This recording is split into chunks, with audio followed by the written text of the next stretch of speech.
Hi, இந்த வீடியோவில் நம்ம என்ன பார்க்க போகிறோம் அப்படின்னா, ஒரு பர்டிகுலர் எக்ஸாம் இருக்குது. அதுக்கு 10 டேஸ் தான் இருக்குது. அப்படிங்கிற டைமில் நம்ம என்ன பண்ணணும்?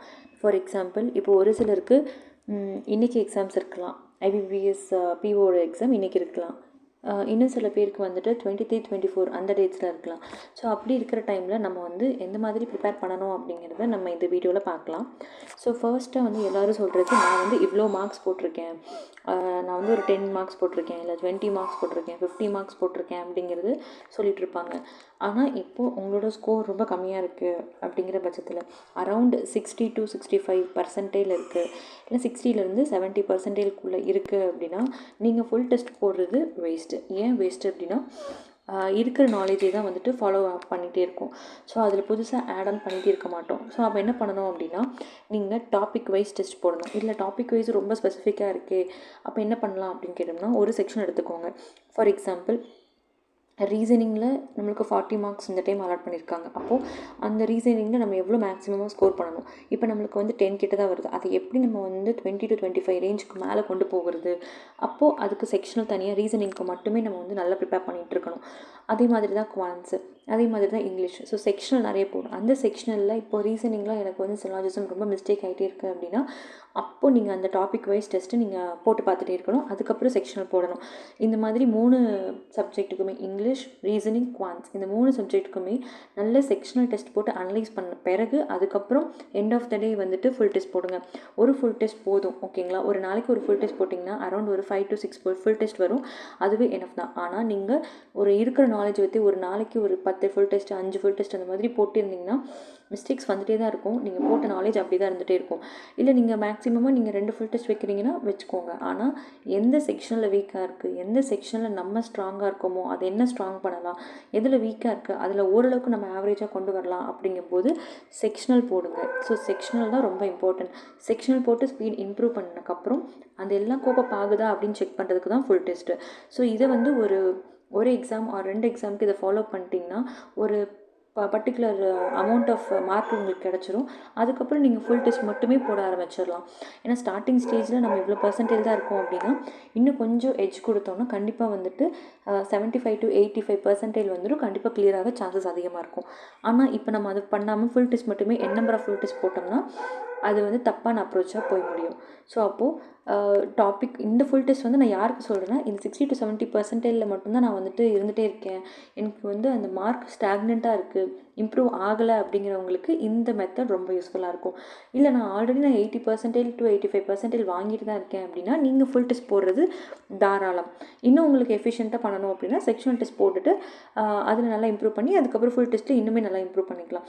பட் நீங்கள் எல்லாமே மெயின்ஸ்க்கு கூட படிக்க ஆரம்பிச்சிடலாம். ஸோ வரியே இருக்காது.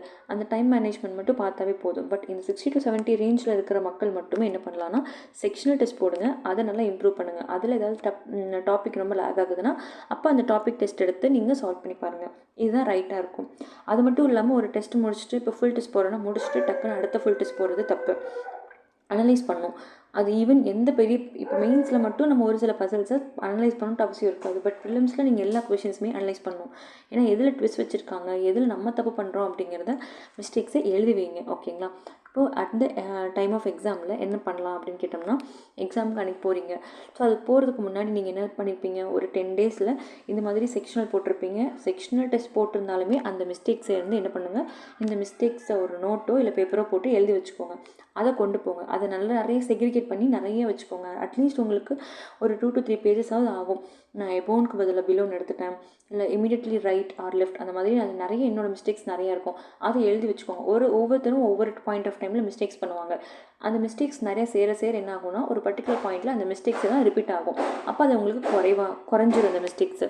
ஸோ அப்போ அதை வந்து நோட் பண்ணி வச்சுருப்பீங்க. அந்த நோட் எடுத்துகிட்டு போங்க. அண்ட் அது மட்டும் இல்லாமல் அந்த மிஸ்டேக் நோட்லேயே கொஞ்சம் பின்னாடி தள்ளி என்ன பண்ணுங்கன்னா, எக்ஸாம் முடிச்சுட்டு வந்துட்டு நீங்கள் எவ்வளோ அட்டம் போட்டிருக்கீங்க, ஒவ்வொரு எக்ஸாமுக்கும் நீங்கள் எவ்வளோ அட்டம் போட்டிருக்கீங்கிறத நோட் பண்ணுங்கள். ரீசனிங்கில் எவ்வளோ போட்டிருக்கேன், அதே மாதிரி குவான்ஸில் எவ்வளோ போட்டிருக்கேன், இங்கிலீஷில் எவ்வளோ போட்டிருக்கேன் அப்படின்னு எழுதி வைங்க.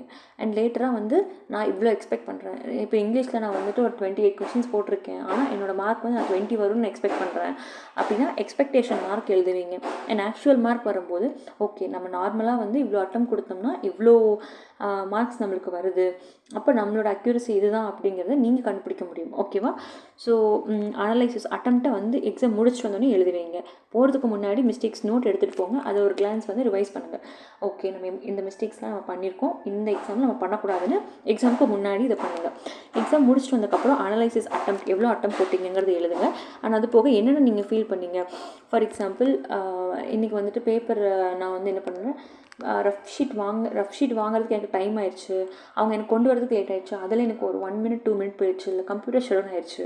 இந்த மாதிரி நிறைய உங்களுக்கு எக்ஸ்பீரியன்ஸ் இது பண்ணியிருப்பீங்க. அப்போது அந்த எக்ஸ்பீரியன்ஸை அடுத்தது நம்ம பண்ணக்கூடாது, வரும். ஆனால் அதை எப்படி டேக்கிள் பண்ணுறோம் அப்படிங்கிறதுக்கான ஒரு ப்ரீ பிளான் பண்ணிட்டு போவீங்க. ஃபார் எக்ஸாம்பிள் இப்போ அடிஷ்னல் ஷீட் இருக்குது அப்படின்னா ஃபுல்லாக எண்ட் பண்ணி முடிச்சக்கப்புறம் நீங்கள் வந்து ஹேண்ட் ரைஸ் பண்ணி அவங்க வரதுக்குள்ளே லேட் ஆயிடும். ஸோ அப்போது ஒரு 2 ஷீட் கொடுத்துருக்காங்க, அதில் 1.5 ஷீட் ஃபுல்லாக ஃபில் ஆயிடுச்சு அப்படின்னா அடுத்த ஷீட் 4th ஷீட் நீங்கள் எழுதுறதுக்கு அப்போவே என்னங்க ஹேண்ட் ரைஸ் பண்ணிட்டு நீங்கள் அடுத்த ஷீட் வாங்க ஆரம்பிச்சிருங்க. ஹேண்ட் ரைஸ் பண்ணிட்டு நீங்கள் வாட்டுக்கு ஒர்க் அவுட் பண்ண ஆரம்பிச்சிருங்க. இல்லை இங்கிலீஷ் செக்ஷன் அப்போது உங்களுக்கு பெருசாக வந்து ஒர்க் பண்ணுறதுக்கு இருக்காது, ஜஸ்ட் ஹேண்ட் ரைஸ் பண்ணிட்டு நீங்கள் வாட்டுக்கு இங்கிலீஷ்க்கு படிக்க ஆரம்பிச்சிருங்க.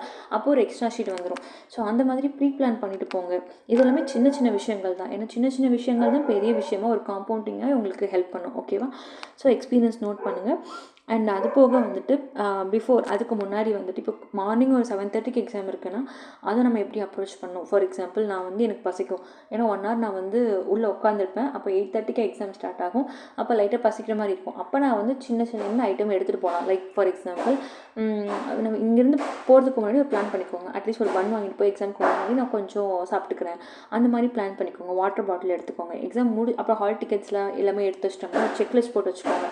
போகிறதுக்கு முன்னாடி இது எல்லாத்தையுமே டிக் பண்ணிக்கோங்க. ஓகே, ஒவ்வொரு எக்ஸாமுக்கு அப்போவும் உங்களுக்கு ஒரு எக்ஸ்பீரியன்ஸ் கிடைக்கும். அது அப்படியே வந்து நீங்கள் பண்ணிட்டு வரேன்னாங்கன்னா அந்த ஒரு 2-3 எக்ஸாம்லேயே உங்களுக்கு இது எல்லாமே நீங்கள் கரெக்டாக பண்ணிட்டீங்கன்னா அதுக்கப்புறம் எக்ஸாமில் நீங்கள் பண்ணவே தேவையில்லை. ஆட்டோமேட்டிக்காக ஆட்டோ டியூன் மாதிரி நீங்களே அதை ப்ரிப்பேர் பண்ண ஆரம்பிச்சிருவீங்க. ஓகேவா?